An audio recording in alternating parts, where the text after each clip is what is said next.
let's take a look at the redheaded stepchild of wrestling magazines, and that's Tag Team Wrestling, or should I say Tag Team Champions on the cover of the magazines.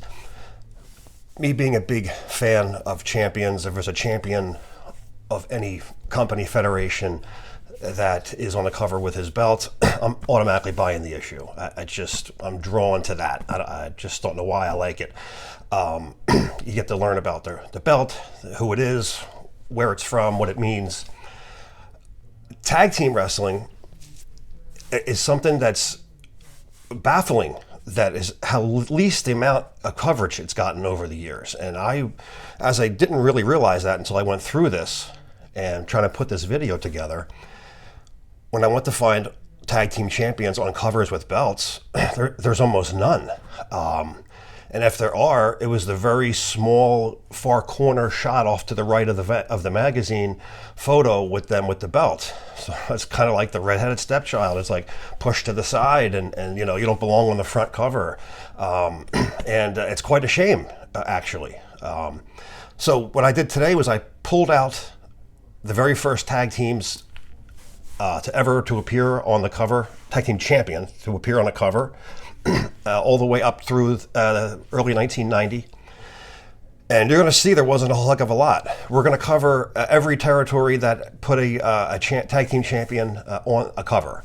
Like I said, a lot of these are going to be small corner shots, and we're going to go through the different companies as we go. Wrestling itself, trying to identify some of these belts is confusing. Such as the United States champion, the North American champions, the cross-county champions, whatever they were calling their tag team championship. I'm going to keep it simple. I'll explain as I go. Will it be improper terminology for some of it? Yeah. I'm going to call NWA the World Tag Team Championship. Crockett territory, and I'll explain it to you when I get there. Just out of simplicity, because there's the national titles, there's the Southern titles, there's the Georgia titles. It just gets too confusing with some of them, so I'm going to put it under one umbrella to try to keep it as easy as I can to make sense. The very first World Tag Team Champions were the WWWF, future WWWF Tag Team Champions, the Graham Brothers. And this is the very, very first issue of Wrestling Review, fall of 1959. And they are called the United States Tag Team Champions. There was no World Tag Team Champions yet. They didn't use that title. The World Champion was the singles World Champion. The Tag Team Champions were usually considered United States, as well as the United States champion for each territory. That would be like their number 2 belt in that territory. So there would be the United States heavyweight champion, United States tag team champions, and the world champion. This is issue number 2 of Wrestling Review, and it's got the world champion. I thought it kind of funny that they put the tag team champions first. And then issue number 2, they have Lou Thesz as the world champion on the cover, which I thought was pretty cool. In the beginning, Stanley Weston in particular showcased a lot of tag teams, and they had them with their belts early on. Later on, that all changed. So issue number 3 from Wrestling Review, fall of 1960, are the new United States Tag Team Champions, which is the Bastien Brothers. These are the same belts that the Graham Brothers had held, and they didn't beat the Grahams. The Bastiens beat somebody else, I believe, for these belts. I can't remember. I don't have the list in front of me. But like I said, early on, they're starting to showcase some tag teams, and you'll see it one more time. One of the last issues of the Wrestling Review that Stanley Weston put out before he sold it in '64. This is the Graham Brothers once again. You can't really see it. It's not a great shot. Dr. Jerry's kind of leaning down, covering the belt there, and Eddie's standing too far behind the dock to get a good look at the tag team belt. Mind you, the first issue that we looked at, actually, the first 2, 59 and 60. This is Capital Wrestling Corporation. This is before McMahon and the WWWF, just a few years short of that forming. So this was still Capital Wrestling Corporation. This is your last look at the World Tag Team Champions. The Tag Team Champions predominantly held up north because the arenas were bigger. The money was more up north because the arenas were bigger, and there's a lot more population here. So pretty much the base of the NWA United States Tag Team Championship hung out up in the Northeast for the most part. Same with Buddy Rogers and why the whole split happened with Rogers not defending the title so much down south and McMahon pulling away because he wanted to keep the championship title up north. So that being said, we're going to jump ahead until 1972 because there is no other tag team champions on the cover of a magazine in the WWF section from this point. So right now I'm covering WWF, Capital Wrestling Corporation. The Japanese didn't have them on the cover, but Crazy Luke Graham and Tarzan Tyler are inside in full color as the first WWF Tag Team Champions. And here is a pretty good shot of Tarzan and Luke Graham with that old style belt. That belt style would soon change really soon. There's Captain Lou Albano here with the cigar. He is the champion. These are the first WWF Tag Team Champions. Sadly, they weren't on a cover, and the next champions were also not on the cover, but they're inside. The Legionnaires, which was Rene Goulet, Carl Gotch. Here's a great shot of them in a 1972, was it? 1972, April of Gong, and that's the new style of the belt. That's the way the belt would stay until the early 82, I believe, is when they made that change. So that would be the mainstay of the belt style. And there's a rare shot of these two guys in color. Moving up, next set of champions to appear for the WWF, Baron Cicluna and King Curtis, again with Captain Lou, and they're on a small corner shot here. Pretty decent looking shot of the champions of Wrestling Monthly, August of 72. This issue could run you a few bucks because it's Andre the Giant's first magazine cover. It's also no, I was going to say it's the first time he's going by Andre the Giant, but no, I believe he wasn't going by Andre the Giant quite yet. A couple of months short of that. He's still going by Monster at that point. We got another Japanese issue, and they have a pull-out poster of Cicluna and King Curtis, which is an awesome looking shot of those two guys with the belts. I mean, it's something we should have had here in America, right? Give us a shot of our champions with the belt and a pull-out poster, but we didn't get it. The Japanese put out great color stuff. This is the issue of Gong, May 1972, and there's a title change information, and winning the titles are in this issue if anyone's interested in WWF tag team title history and reading up on the story of how they won the titles. Here is another shot on the cover of Big Book of Wrestling, July 1972, and it's got King Curtis with Captain Lou with the tag team belt. Pretty good shot, considering the lack of coverage the tag team champions get as a full page of King Curtis by himself. Wrestling World in 1972. You'll notice here they're all heels. Predominantly the entire way up, it's been heels on the cover of the magazines. Not because they held them any longer than the faces did. It just, I don't know, for whatever reason, 90% of the magazines we're going through are going to be heel champions in the tag teams on the magazine covers. Now, these are in no order. This isn't one champion after the other in title history who won next in that same order. These are just in the order they appear by year on a cover of a magazine. So it's no in particular order. It's scattered. So if you don't follow this and think this is, these guys are the third World Tag Team Champions, they're not. Okay, this is. I'm trying to look at it. December 1972 with Mr. Fuji and Tanaka with the Grand Wiz on the cover of Wrestling World. The Valiant Brothers, who would hold major championships everywhere they went. This is 2 out of the 3. Jerry Graham, I don't think was with the crew quite yet, early 74. or late 74 rather. Here's another shot of the Valiants. Once again, this is July of 1975. Chief J. Strongbow and White Wolf, Sheik Adnan El Casey without the mustache. This is your first look at some baby faces for the WWWF on Wrestling Monthly, October 1977. Here is Fuji and Tanaka back in June of 1978 with their new manager, Freddie Blassie.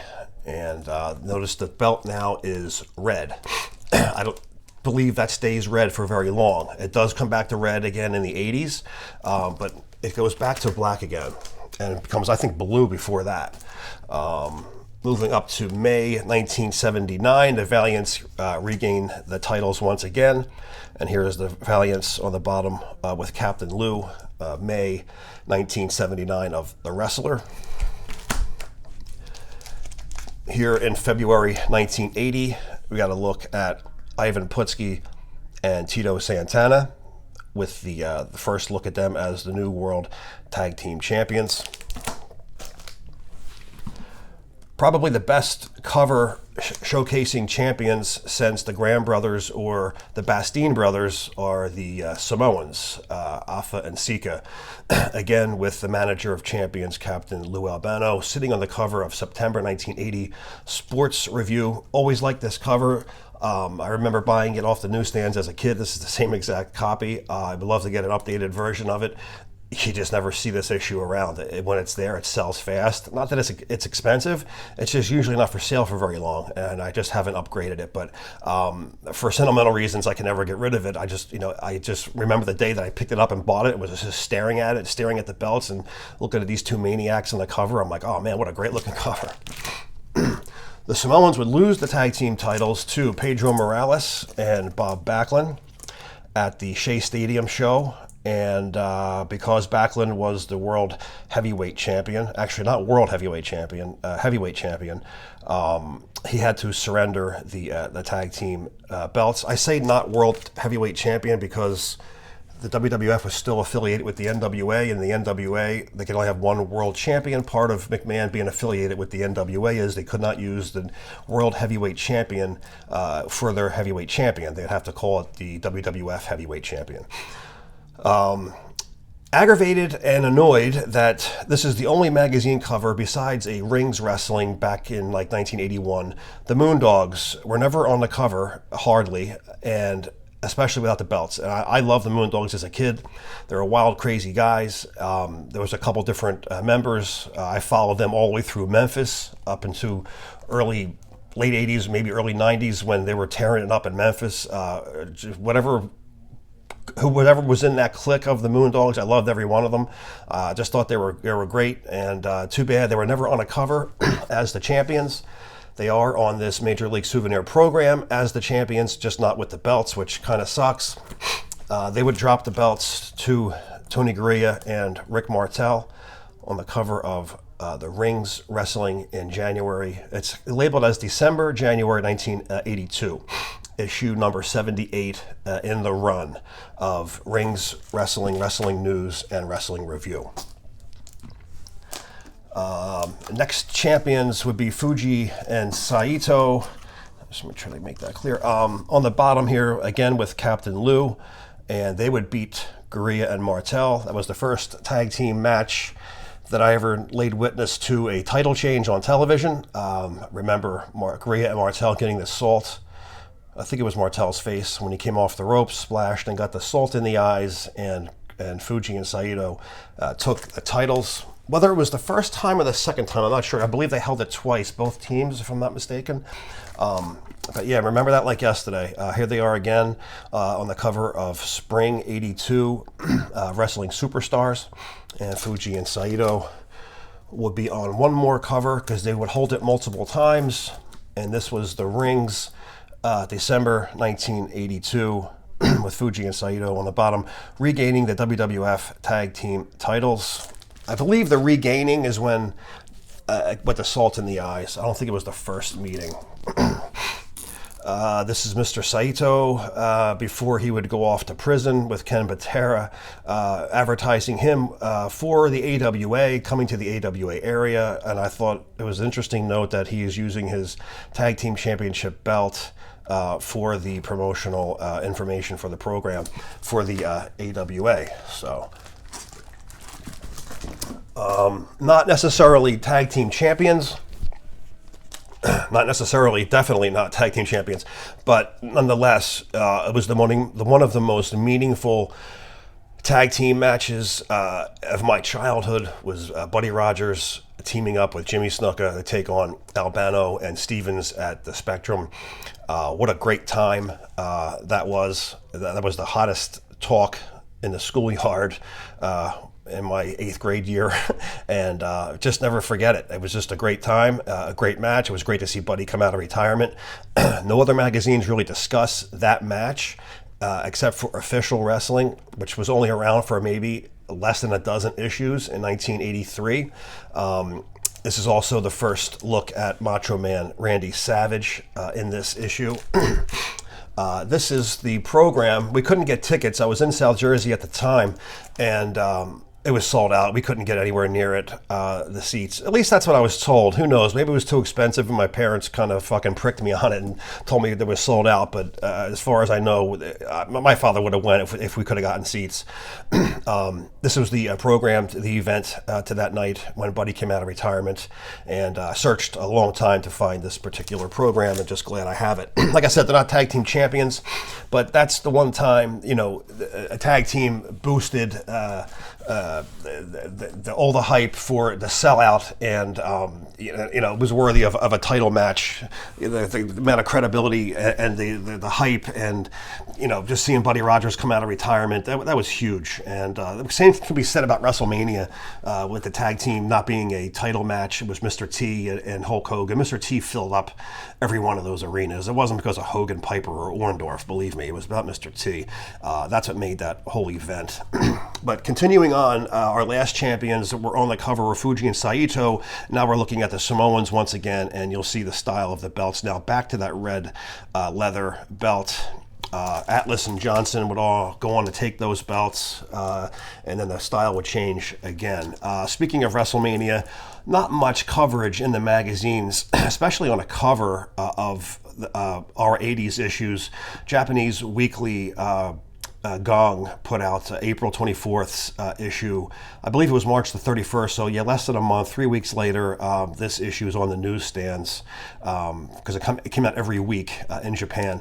Good coverage in here for WrestleMania. Like I said, that was the tag team that made that whole event, and if that failed, that was a big gamble. Usually it takes a title match of a serious feud to build that kind of generating power, to even have it on simulcast it and closed circuit TVs. It exploded, and that's all because of the tag team. Like I said, of course, Mr. T, but it was a tag team that did that for no other reason. Sheik and Volkov were two great. Again, if you follow along, except for Gurria and Martel and Putski and Santana, it's been all heels up at this point and continuing this way. Sheik and Volkov would take the new tag team titles, and they're looking more like the NWA 10 Pounds of Gold, only in silver, and they were not on any magazine covers, but just a program. The British Bulldogs, who I really liked, thought they were great. One big guy, one small guy, one fast guy, one power guy. Had everything. Their bodies were chiseled. They looked like, He-Man dolls, and they were just, as a kid looking at those and admiring a tag team, you loved them, especially after looking at like Adonis and Murdoch. You get guys like this, this was, these are terrible for dates. These Wrestling Scene, Wrestling All-Star, and Ringsides. November 1986, Wrestling All-Stars issue showcases the British Bulldogs on their only magazine cover. They would be on a program later on that year. And this was the WWF, the Joe Generic program that they put out for one-size-fits-all arenas. Ken Patera. Valentine and Beefcake would take the tag team championship just a little while later in March of '86's issue of The Wrestler, and we're back to our heels. Now, I was pretty much done with the WWF at this point. I don't know if the Hart Foundation were good or bad. I'm not sure. I want to say they were bad, but I don't remember. But again, it goes back to being the heels, and they have a full cover on the magazine. This is the first time in a long time the tag team champions are on the cover as taking up the whole cover as the main topic. And it's the Hart Foundation. Tito and Martel. Martel gets the belt again for the third time. I believe Tito held it just one other time, so that's 2 for him. Strike Force and WWF program.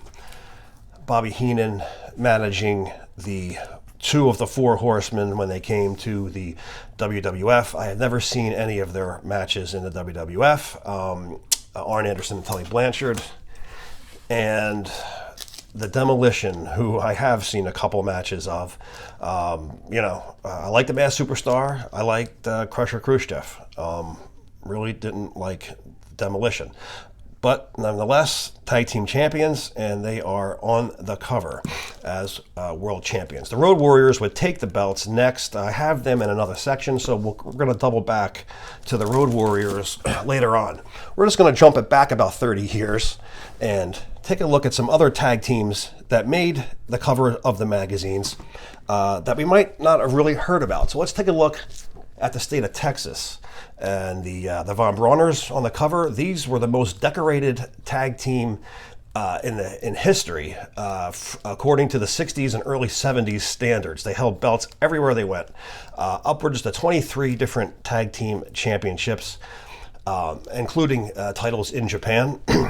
Here is a really rare look at them as the Amarillo, Texas Funk Territory United States Tag Team Champions. And pretty interesting looking belts, like a square plate with a little bit of gold design. Pretty interesting look for a tag team belt in the cover of Wrestling Review, September 1968 for the German duo. Keeping it in Texas, just not sure the geography for Southwest, and that was Amarillo, and I'm not sure, these are in San Antonio, I believe, which was Blanchard's home turf. We got Tully Blanchard and Gino Hernandez as what were called on the USA channel the World Tag Team Champions, but nonetheless, they were the Southwest Tag Team Champions. And here's a rare shot of these two on the cover. Never been on the cover of a magazine, just a souvenir program. Continuing on in Texas at the time, Gino Hernandez now partnering up with Chris Adams. The centerfold poster inside is the World Tag Team Championship for the WCCW, Fritz Von Erich's Dallas territory. But they're on the cover with the Texas Heavyweight Championship and Texas's version of the American Heavyweight Championship. But nonetheless, they are the tag team champions in Dallas at this time. Someone could look at this magazine and say, who the hell is this? Rossi and Brown, Bearcat Brown. These two would rule Arkansas, Memphis, west of Memphis, Alabama, Tennessee territory. They held tons of tag team championships. These are the World Mid-America Tag Team Championship from the Memphis territory. Really rare shot, a very ugly belt. It's just a piece of leather with a weird shaped, it almost looks like a trophy kind of gold plate on the cover. Highly decorated tag team. This is the first mixed race tag team champions ever. They held multiple tag team champions down south. They were very beloved, and from what I understood, I've never seen them wrestle, but won a lot of belts according to some different articles inside this issue, as well as some internet searching that I did on these two guys. They would break up shortly after. They weren't around too long in the 70s, but mostly into the 60s. Also in the Memphis territory would be the new Fargos. Like, we needed some more Fargos, right? Those guys were around forever, and I think they're probably still wrestling for all I know. They've been around for so long. Tommy Rich and Eddie Gilbert are partnered up as the Fabulous Fargos, or the Fabulous Ones. At the same time, we already had the... Something's going on outside. I hear the sirens going. Gunshots, fires, robberies, who knows, man. New York is out of control right now. Stay inside, don't come to the city. Let's see, so Tommy Rich partnering up with Eddie Gilbert, that would make a great feud later on. Some great bloody brawls these two had. If you ever seen any of these matches, I'm sure there's got to be something on YouTube. Tommy Rich bled, man. It was some great bloody battles that these two. It didn't last long as a tag team, but there's a rare shot at these two as tag team champions in Memphis. Let's take a look at Florida, and here is a rare look at your Florida tag team champions, Sammy Steamboat and Eddie Graham. This is the only time you'll see these two on a cover as tag team champions. This is a Florida Championship Wrestling annual magazine program. October '77, Wrestling Superstars, and you'll see the Briscoe brothers on the cover with the Florida Tag Team Championship belts. You heard a lot of hype about the Briscoes, and you hear a lot, what a tag team they were, and of course Jack being the world champion. You never really see them in many magazines as a tag team. Mostly Jack is as separate, but this is the only magazine cover that has the two as champions. Of course, I believe they were both good and bad. I know they were heels when they faced the Steamboats and Youngblood, but I'm not sure if they were always heels or not, though. My first exposure to them was in the WWF, and they didn't last long at all.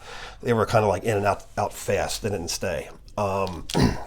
Also, the Florida Tag Team Champions of Dusty Rhodes and Andre the Giant.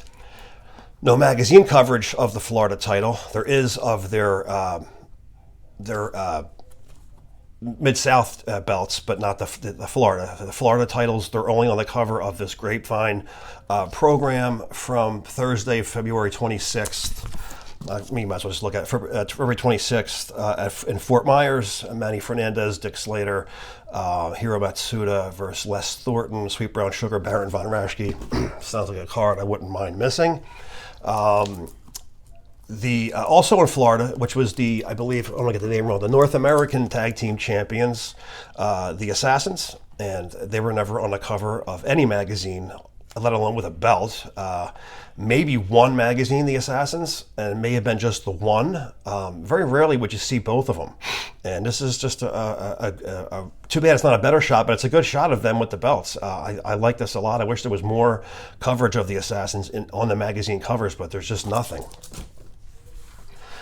And rounding it off in Florida would be Wyndham and Rotundo, who also held the WWF Tag Team Championship belt. That looks like the WWF belts, but it is the Florida United States Tag Team Championship belts. They just appeared on TV one day with them, watching Florida Wrestling TV, and here they were at the point, I'm still in the Northeast in New York, thinking that they're still in the WWF, and they're not even there anymore, and now all of a sudden they're the champions down south. I was like, wow, how'd that happen?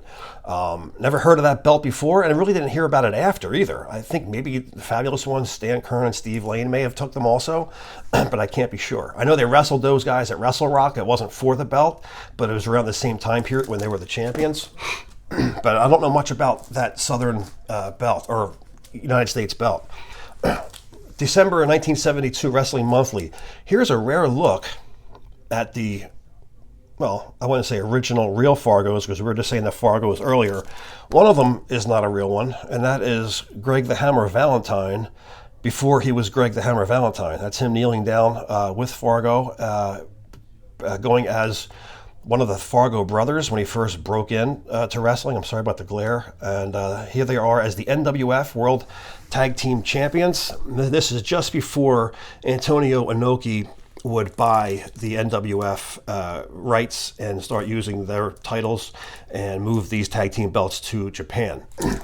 Rare shot of Greg Valentine, rare shot of him being a Fargo, not going by Greg Valentine, and a rare shot of that belt, all in one, December 72 Wrestling Monthly.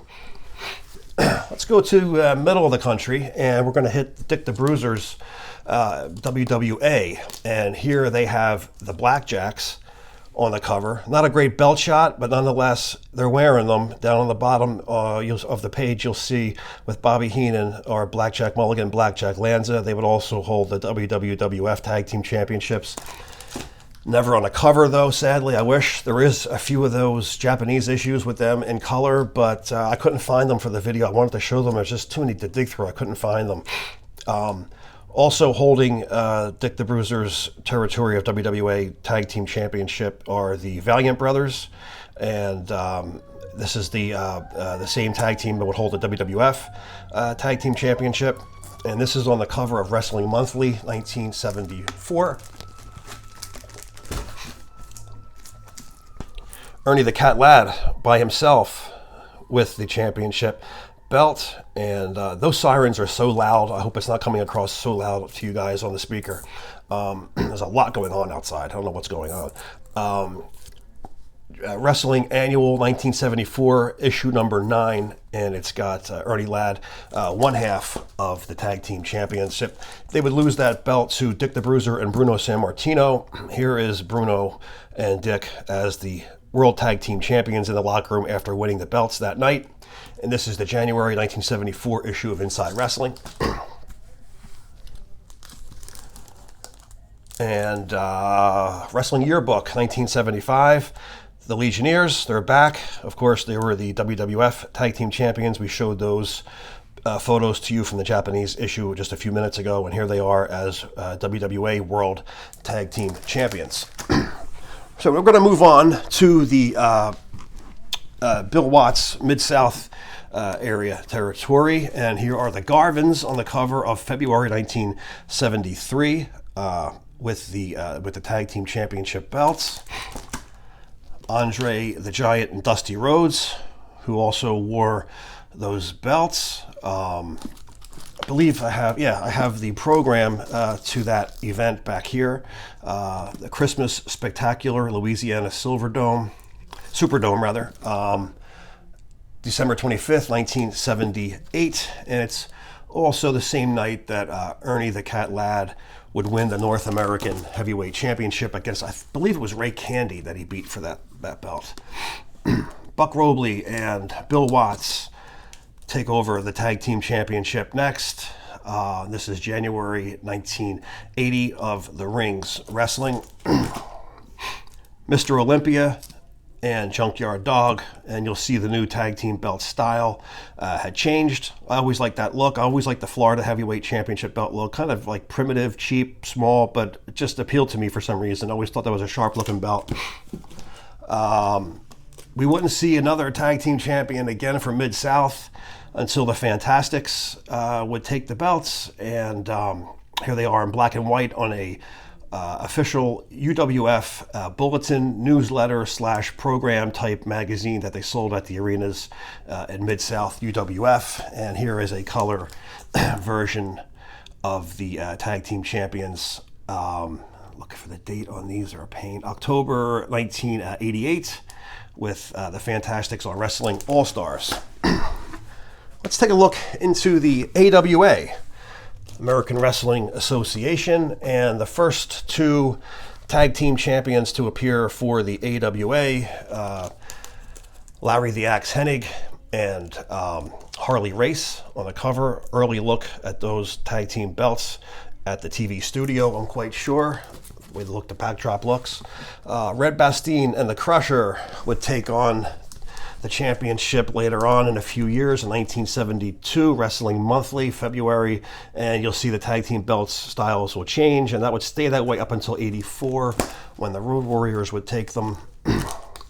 Wrestling Monthly, March 72 has the Vachons, Butcher, Paul,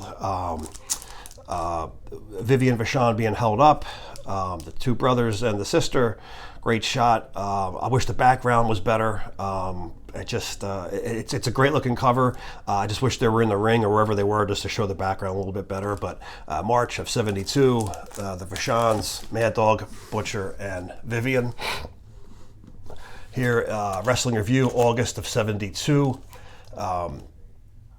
Nick Bockwinkel and Ray Stevens with the tag team championship in the center.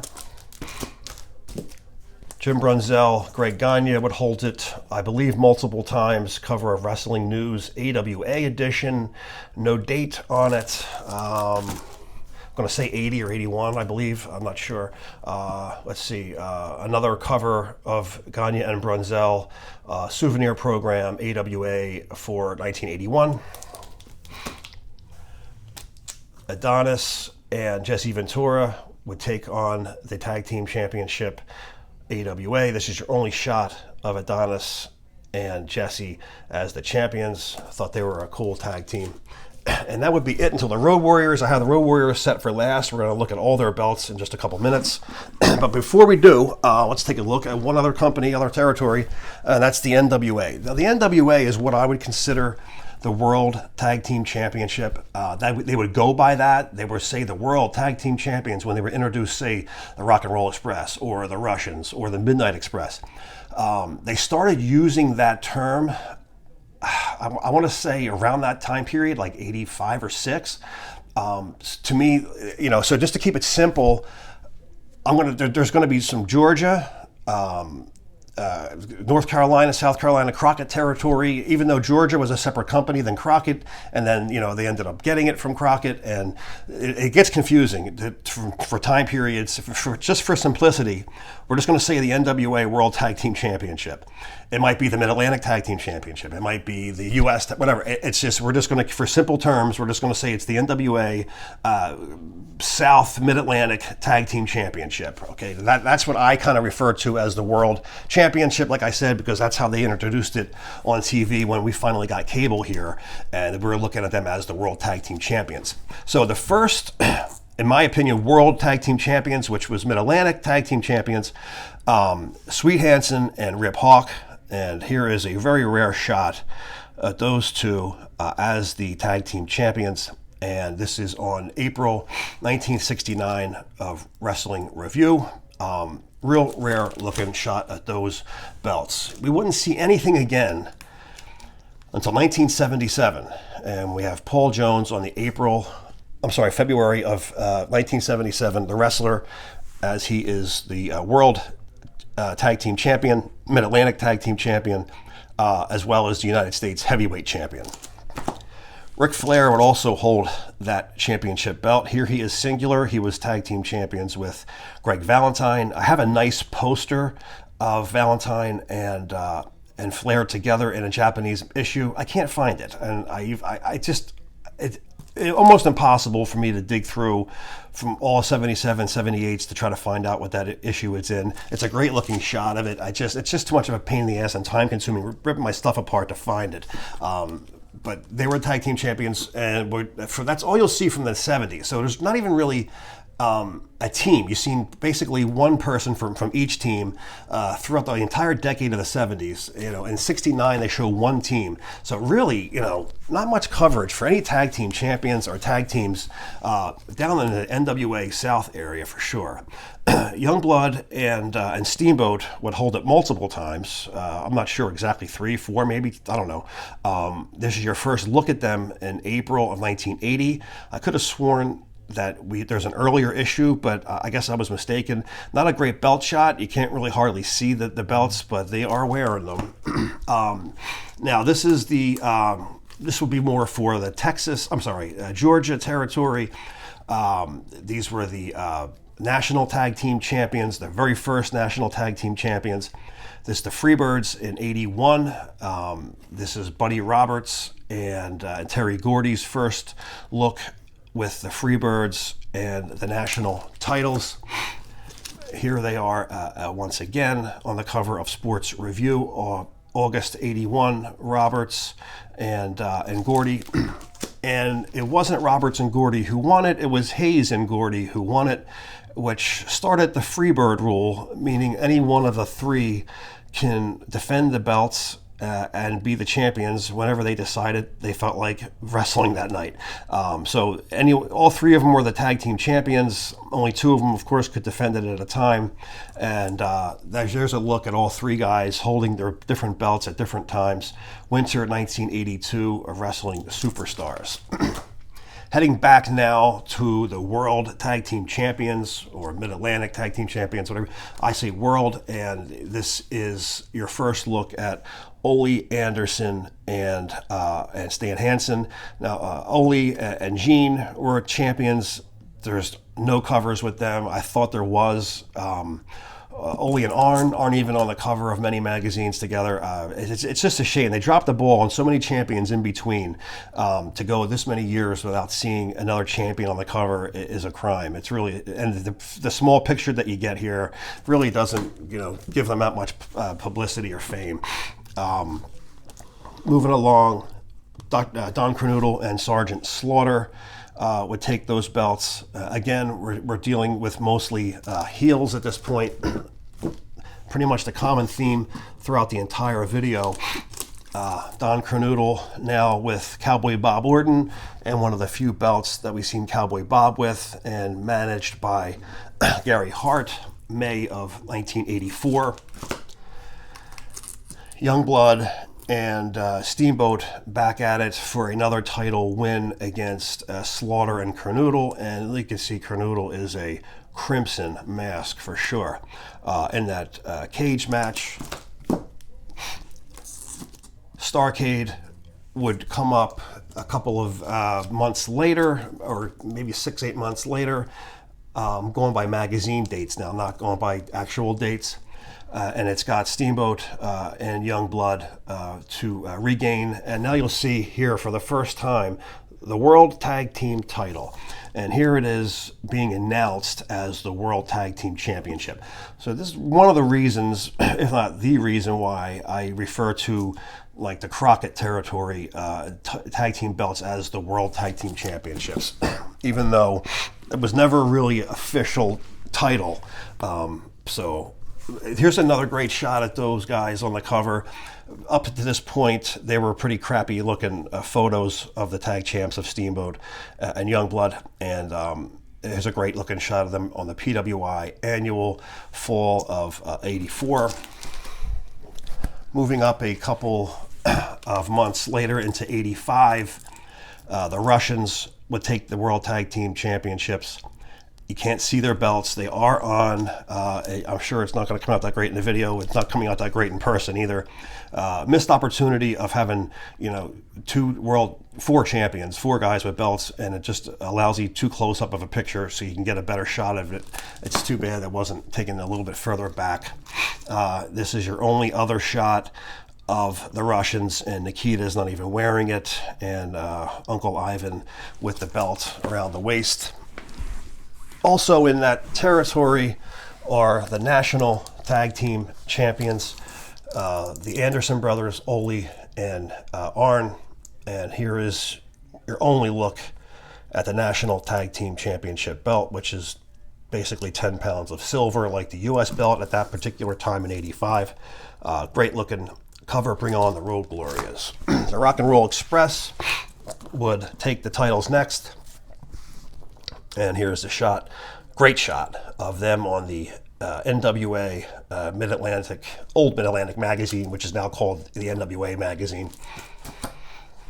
A really missed opportunity to showcase all three world champions from all three companies, AWA, NWA, WWF, but they missed the boat with Sheik and Volkov because they didn't give them the tag team belts. But a good shot at the Rock and Roll Express nonetheless. Another great shot of the Rock and Roll Express after they won the titles back for a second time. Actually, this is a shot of the Midnight Express. I didn't mean for this to be in there. This is just an 8x10. They would lose the belts to the Midnight Express. This is autographed by all three guys. Jim Cornette also. Not a tag team champion, but the Crockett Senior Memorial Cup.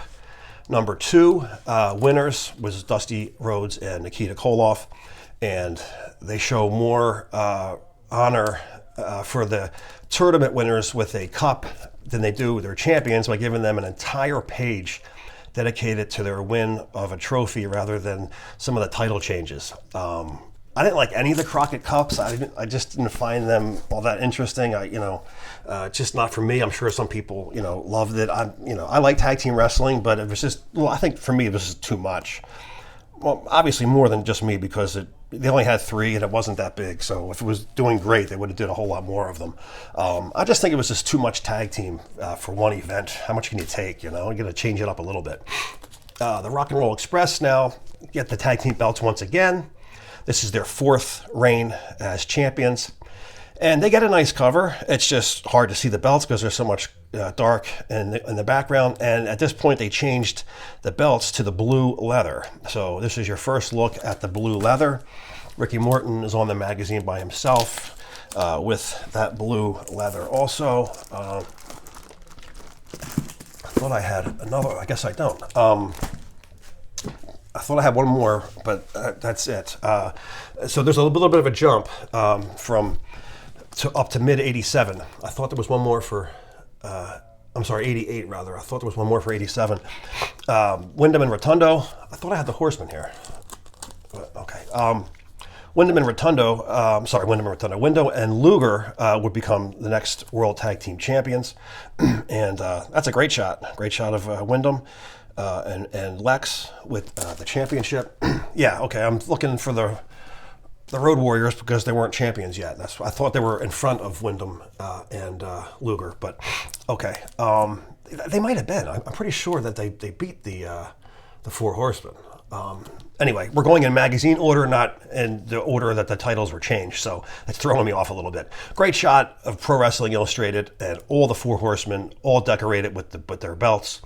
Barry with the U.S., Flair with the World Heavyweight, and Tully and Arn with the World Tag Team Championship belt, December of '88. Midnight Express, now multiple champions, World Heavyweight and United States Tag Team Champions. What a great shot. Not a fan of the Midnight Express, but it's just a great look at a magazine cover showing, both belts being held. And that would end shortly after when Bill Watts took over.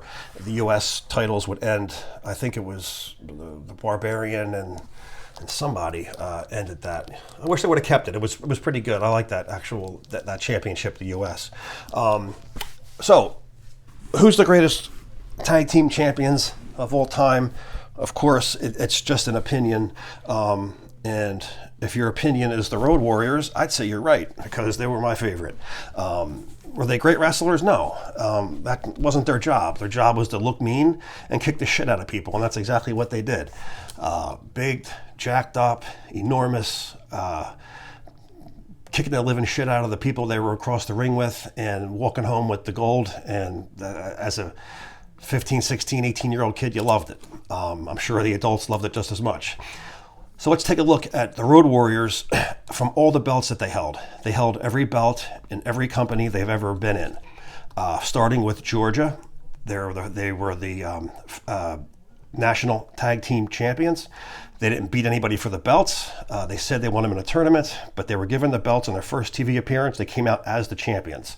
And that was something that stuck with them because they would get championships wherever they went. Here is another shot of them as the National Tag Team Champions. Great looking belt shot. They were so enormously popular in their early stages of 1983, even the Japanese put them on their covers on the weekly issue of Weekly Pro with the National Tag Team Championship. And yet another Japanese issue with them as the National Tag Team Champions. They would lose the belts, they would move on to the AWA, and they would beat Baron and Crusher on a TV match, and that catapulted them to ridiculous heights. AWA did so much for them. Being on TV did so much for them, and they were just the hottest team around. Everybody wanted them. Everybody wanted to see them, and here they are with the old-style AWA belts. They would soon change that style belt to mimic the WWF Heavyweight Championship belt with that different design on the cover. And here's a closer look at that AWA belt. Of course, these are all from Japan. The Japanese loved the Road Warriors. They paid them ridiculous money. It made a lot of other people pissed off for a team as that young and that new to be making that kind of money, but they drew it. Again, here they are with the AWA old tag team style belts, just showing you the different covers that they were put on. They weren't on ours like this, that's for sure. After they lost the AWA tag team belts, they went on to the NWA Crockett, battled the Russians, did not win the belts, would stay on majorly, big shows and some TV tapings, still traveling Japan, and their next championship in 1978 was the All Japan World Heavyweight Tag Team Championship, and this is the night they won it in the locker room in the back. Here is you see their trophy and the belts in the back locker room. Weekly Gong, 1987, April. Here is a program defending those same belts here with Ric Flair also on the card, Kamala and Abdul the Butcher. After they lost the tag team championship in Japan, they came back to the NWA territory and teamed up with Dusty Rhodes and became the world six-man tag team champions. Now, there is no photo of them with Dusty Rhodes and the belt. So, I'm sorry, there is a photo. There's no photo of them together on a cover. This is your only shot of them you'll see on a cover. I'm trying to fit the whole thing in the shot. Wrestling Superstars Report. This was a super hard to find magazine run. It was an odd size. It was the size of a record, almost like 14 by 14 square. It wasn't on the newsstands. It was on Select. It was mostly for people who had the subscription to the Wrestling Scene, Wrestling Superstars, and Wrestling Ringside magazine. They put this out, and this is the only shot of the Road Warriors with the six-man tag team belts.